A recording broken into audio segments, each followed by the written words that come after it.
నిర్వాసితులందరికీ అక్కడనే 200 గజాల ఇంటి స్థలం ఇచ్చి ఇల్లు నిర్మాణం చేయాలి.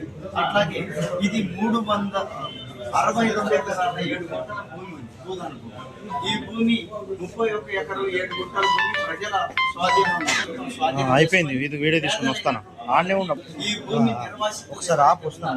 వాళ్ళు వాళ్ళ తరఫున నిలబడ్డటువంటి వాళ్ళ మీద అక్రమ కేసుల్ని పెట్టడం అనేటువంటి ఆ కేసులన్నీ తక్షణమే ఎత్తివేయాలని చెప్పి డిమాండ్ చేస్తారు. అట్లాగే మొత్తం ఎవరైతే ఈ నిర్వాసితులు ఉన్నారో వాళ్ళకి న్యాయం జరిగింది.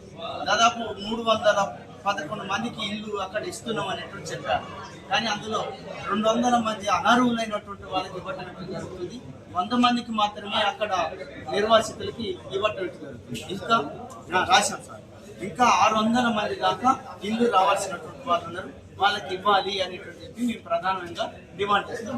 ఇట్లాంటి ఉద్యమం చేసేటువంటి ఉద్యమకారుల పైన, ప్రజల తరఫున నిర్వాసితుల తరఫున నిలబడ్డ వాళ్ళపైన కేసులు పెట్టడం, అక్రమ అరెస్టులు చేయటం అనేవి జరుగుతుంది. దీన్ని వ్యతిరేకిస్తూ మేము సిపిఎం డెమోక్రసీగా 22వ తారీఖు బంధుకు కూడా పిలిపించాం సార్. ఎట్లా మమ్మల్ని అరెస్ట్ చేయడానికి ప్రభుత్వం ఎట్లాంటి నిర్బంధంతో నిర్వాసితులను వెనక్కి కొట్టడానికి ప్రయత్నం చేస్తుంది సార్. ఈ వాస్తవాలకు సంబంధించినటువంటి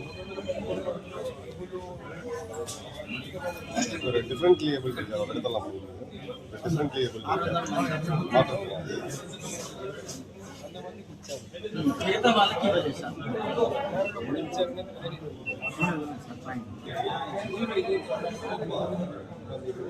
100 మంది అర్హులు అంటే మిగతా వాళ్ళందరూ అనర్హులు అనే కదా సార్.